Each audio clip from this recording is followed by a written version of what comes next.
நீங்கள் டாப்பர்ஸ் மாதிரி அதிகமான மார்க்ஸ் வாங்கணும்னு நினைக்கிறீங்களா? நீங்கள் படிக்கிற ஸ்கூல் இல்லை காலேஜில் டாப்பர் மாதிரி அதிகமான மார்க்ஸ் வாங்கணும் அப்படின்னாலும், இல்லை நீங்கள் வேலை செய்கிறீங்க அப்படின்னா நீங்கள் வேலை செய்கிற கம்பெனி அல்லது ஒர்க் பிளேஸில் நல்லா வேலை செஞ்சு நல்ல பேர் வாங்கணும் அப்படின்னாலும் நீங்கள் மற்றவங்களோட ஒரு படி முன்னாடி இருக்கணும்.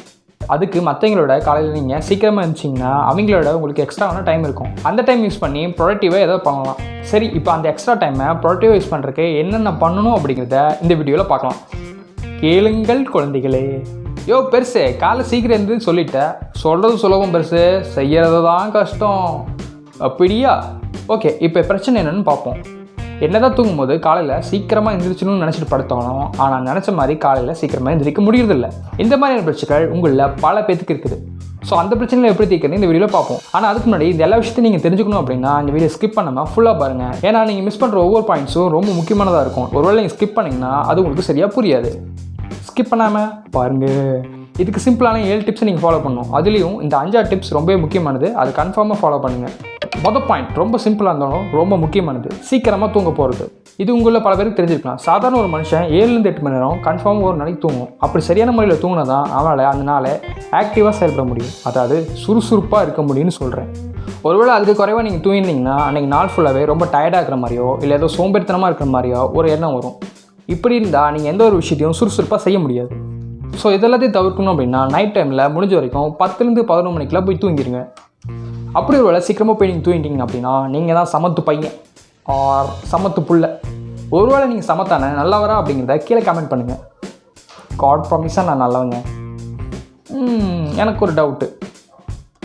ஆனால் பெருசு படுத்தோன்னே எனக்கு தூக்கம் வராது, அதுக்கு என்ன பண்ணுறது? அப்படியா? Okay, second, unplug your gadgets.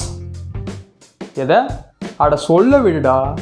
என்னதான் நீங்கள் சீக்கிரமாக படித்து தூங்கணும் அப்படின்னு நினச்சாலும் படுத்தோன்னே தூக்கம் வராதுக்கு காரணம் தூங்கும் போதோ இல்லை படுக்கணும்னு சொல்லி படுக்கும் போதோ கையில் மொபைலை சூஸ் பண்ணுறது, இல்லை டிவி பார்த்துட்டு இருக்கிறது, இல்லை லேப்டாப்பில் ஏதோ ஒரு மூவிஸ் போட்டு பார்த்துட்டு இருக்கிறது, இந்த மாதிரி விஷயங்கள் பண்ணுறது தான். ஏன்னா இந்த மாதிரி ஸ்க்ரீன்லேருந்து வர ப்ளூ லைட் உங்களோட தூக்கத்தை கெடுத்துரும். அது மட்டும் இல்லாமல் இந்த மாதிரி தொடர்ந்து ரொம்ப நேரத்துக்கு உங்கள் கண்ணில் அந்த ப்ளூ லைட் பட்டுருக்கிறது உங்கள் பிரெயினை ரொம்ப டேமேஜ் பண்ணும். இந்த சமயத்தில் உங்கள் பிரெயின் என்ன நினைக்கும்னா, விடிஞ்சிச்சு போல், காலையில் எப்படி வானம் ப்ளூ கலரில் லைட் அடிக்குது பார்த்தீங்களா, அதே மாதிரி லைட் உங்கள் மூஞ்சி அடிச்சிருக்கும் போது பகலாயிடுச்சு, சூரியன் உதிச்சிடுச்சு, நம்ம ஏதாவது வேலை செய்யணும் போல் நினச்சி ஏமாந்துடும். அப்புறம் லேட்டாக தூங்கிட்டு காலையில் எழுந்துச்சு பார்த்தீங்கன்னா உங்கள் கண்ணு ரெண்டும் குங்குமம் போட்டு கலரில் கும்னு செவப்பாக இருக்கும். அப்புறம் number 3, avoid late night snacks. அதாவது நடுராத்திரி எந்திரிச்சு சாப்பிட்றதும் அன்டைமில் சாப்பிட்றதையும் முடிஞ்ச அளவுக்கு குறைச்சிருங்க. ஆனால் நைட்டு பசிக்குமே அப்படின்னு சொல்கிற இருந்தால் முடிஞ்ச அளவுக்கு நீங்கள் தூங்க போகிறதுக்கு முன்னாடி நல்லா ஃபுல் கட்டி சாப்பிட்ருங்க. அப்படி போய் சாப்பிட்டு படுக்கும்போது உங்களுக்கு நல்லா தூக்கம் வரும். ஆனால் அது மட்டும் இல்லாமல் சாப்பிட்ட உடனே போய் படுத்து தூங்குறது அவாய்ட் பண்ணிடுங்க. ஏன்னா நீங்கள் சாப்பிட்டதுக்கப்புறமேட்டு அந்த சாப்பாடு செரிக்கிறதுக்கு கொஞ்சம் நேரம் ஆகும். நீங்கள் உடனே போய் படுத்திங்கன்னா அந்த சாப்பாடு செரிக்காதனால உங்களால் சரியாக தூங்க முடியாது. ஸோ முடிஞ்ச அளவுக்கு சாப்பிட்டதுக்கு அப்புறமேட்டு ஒரு அரை மணி நேரம் கழிச்சு போய் தூங்குங்க. ஸோ எனக்குமே இந்த மாதிரி லேட்டாக ரொம்ப பசிக்கும். ஸோ அதை அவாய்ட் பண்ணுறதுக்காக கொஞ்சம் நான் லேட்டாக சாப்பிடுவேன். இதனால் கொஞ்சம் நான் லேட்டாக தான் தூங்குவேன். இந்த ப்ராப்ளம் அவாய்ட் பண்ணுறதுக்காக ஒரு ட்ரிக் இருக்குது, அதை உங்களோட ஷேர் பண்ணிக்கிறேன். அது என்னென்னா, ஒரு வாட்டர் பாட்டிலையோ இல்லை ஒரு கிளாஸ்லையோ நல்லா தண்ணி நப்பி வச்சுக்கோங்க. ஒருவேளை நரத்தில் எந்திரிச்சு உங்களுக்கு பசிக்குது அப்படிங்கிற பட்சத்தில் நிறைய தண்ணி குடிச்சு கம்முன்னு படுத்துருங்க. ஸோ நீங்கள் இப்படி பண்ணுறது மூலிமா அந்த டைமில் உங்களுக்கு இருக்கிற பசி சரியாயிடும். Number 4, avoid sugar, energy drinks and coffee. முடிஞ்ச அளவுக்கு தூங்க போகிறதுக்கு முன்னாடி கூல் ட்ரிங்க்ஸ் மாதிரியோ இல்லை காஃபி, டீ மாதிரியான ஐட்டம்ஸை குடிக்கிறத தவிர்த்துருங்க. ஏன்னா பொதுவாக இந்த மாதிரி ஐட்டம்ஸ் குடிக்கிறதுனால உங்களுக்கு பகல் டைமில் கொஞ்சம் சுறுசுறுப்பாக இருக்கும், அது மூலியம் ஏதாவது வேலை செய்வீங்க. ஆனால் நைட் டைமில் இதை பண்ணுறது அவ்வளோவா சரி வராது. ஏன்னா இந்த மாதிரி ஐட்டமில் குடிக்கும் போது சுறுசுறுப்பாக இருக்கிறனால உங்களுக்கு அவ்வளோ சுலபமாக தூக்கம் வராது, ரொம்ப கஷ்டப்படுவீங்க. ஸோ முடிஞ்சளவுக்கு இந்த மாதிரி ஐட்டம்ஸை குடிக்காதீங்க. Number 5, silent your phone. நான் முன்னாடி சொன்ன மாதிரி தூங்க போகிறதுக்கு முன்னாடி இந்த மாதிரி மொபைல் யூஸ் பண்ணுறது உங்களோட தூக்கத்தை டிஸ்டர்ப் பண்ணணும்னு சொல்லியிருந்தேன். ஒருவேளை நீங்கள் அதை யூஸ் பண்ண வேணாம்னு சொல்லி மொபைலை தள்ளி வச்சுட்டு நீங்கள் படுத்து தூங்கினாலும் மொபைலேருந்து வர நோட்டிஃபிகேஷன், அலாரம், இந்த மாதிரி விஷயங்கள்லாம் உங்கள் தூக்கத்தை தேவையில்லாமல் டிஸ்டர்ப் பண்ணும்.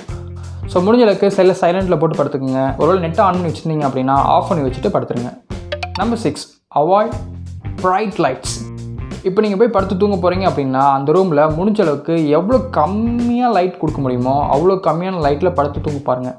முடிஞ்ச அளவுக்கு லைட்டே இல்லாத ரூமில் போய் படுத்து தூங்குறது ரொம்ப சூப்பராக இருக்கும். ஏன்னா தூங்கணும்னு சொல்லி நீங்கள் படுக்கும்போது கண்ணில் இந்த மாதிரி தேவையில்லாமல் லைட் பட்டிருக்கு அப்படின்னா அது உங்களுக்கு ரொம்பவே டிஸ்டர்பாக இருக்கும். Number 7, set your alarm. அதாவது நீங்கள் காலையில் சீக்கிரமாக எழுந்திரிக்குன்னு சொல்லி முடிவு பண்ணிட்டீங்க. காலையில் நீங்கள் எந்திரிக்கிற டைமுக்கு ஒரு 10 நிமிஷத்துக்கு முன்னாடி அலாரம் வச்சுட்டு படுங்க. ஏன்னா நம்ம காலையில் என்ன தான் சீக்கிரமாக எந்திரிக்குன்னு சொல்லி அலாரம் வச்சுட்டு படுத்தாலும் அலாரம் அடிக்கும்போது ஒரு 5 நிமிஷம் கழிச்சு எந்திரிச்சிக்கலாமே, ஒரு 10 நிமிஷம் கழிச்சு எந்திரிச்சிக்கலாமே அப்படின்னு சொல்லிட்டு ஜூஸ் பட்டுன்னு அமுக்குவோம். ஸோ இந்த மாதிரி பண்ணுறது மூலயமா காலையில் ஒரு 5 மணிக்கு எந்திரிக்குன்னு சொல்லி நம்ம அலாரம் வச்சோம் அப்படின்னா நம்ம எந்திரிக்கிறது 5:45 தான் இருக்கும்.